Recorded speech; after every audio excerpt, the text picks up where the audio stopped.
بسم اللہ الرحمن الرحیم ان عمر بن ابی سلمہ ربی بن نبی صلی اللہ علیہ وآلہ وسلم قال نزلت هذه الآیة علی النبی صلی اللہ علیہ وآلہ وسلم فی البیت سلمہ رضی اللہ تعالی عنہا۔ حضرت عمر بن ابی سلمہ رضی اللہ تعالی عنہ سے روایت ہے کہ قرآن پاک کی جب یہ آیہ کریمہ نازل ہوئی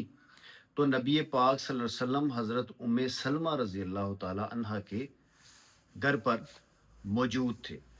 تو آپ صلی اللہ علیہ وسلم نے فرمایا کہ فدعا نبی صلی اللہ علیہ وآلہ وسلم فاطمہ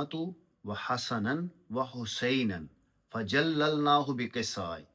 تو آپ صلی اللہ علیہ وسلم نے حضرت فاطمہ رضی اللہ تعالی عنہ اور حضرت امام حسن رضی اللہ تعالی عنہ اور حضرت امام حسین رضی اللہ تعالی عنہ کو بلایا اور اپنی چادر کے نیچے کیا۔ علی خلف ظہرہ فجللناہ بقصاء۔ تو آپ صلی اللہ علیہ وسلم کے پیچھے حضرت علی رضی اللہ تعالی عنہ موجود تھے، آپ نے ان کو بھی بلایا اور اپنی چادر کے نیچے کیا۔ ثم قال، اور پھر فرمایا کہ اللہم ہؤلاء اہل البیت فاذہب عنہم الرجس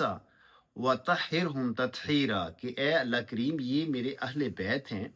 ان سے نجاست کو گندگی کو دور فرما اور ان کو مکمل پاکیزگی عطا فرما۔ تو پھر حضرت فاطمہ حضرت سلمہ رضی اللہ تعالی عنہا نے آپ سے پوچھا کہ انا معکم یا رسول اللہ، کہ یا رسول اللہ میں بھی ان میں شامل ہوں۔ تو آپ صلی اللہ علیہ وآلہ وسلم نے فرمایا کہ انتی علی مکانی کی، تو آپ تو ان میں شامل ہیں ہی، انت و انتی علی خیری، اور آپ خیر پر ہیں۔ تو اس حدیث مبارکہ کا مطلب یہ ہے کہ نبی پاک صلی اللہ علیہ وسلم کی ازواج مطہرات حضرت سلمہ رضی اللہ تعالی عنہا اور باقی تمام جو ازواج مطہرات ہیں وہ اہل بیت میں شامل ہیں، اور اس کے علاوہ 4 ہستیاں ہیں: حضرت علی رضی اللہ تعالی عنہ، حضرت فاطمہ رضی اللہ تعالی عنہا، اور حضرت امام حسن رضی اللہ تعالی عنہ، اور حضرت امام حسین رضی اللہ تعالی عنہ، یہ اہل بیت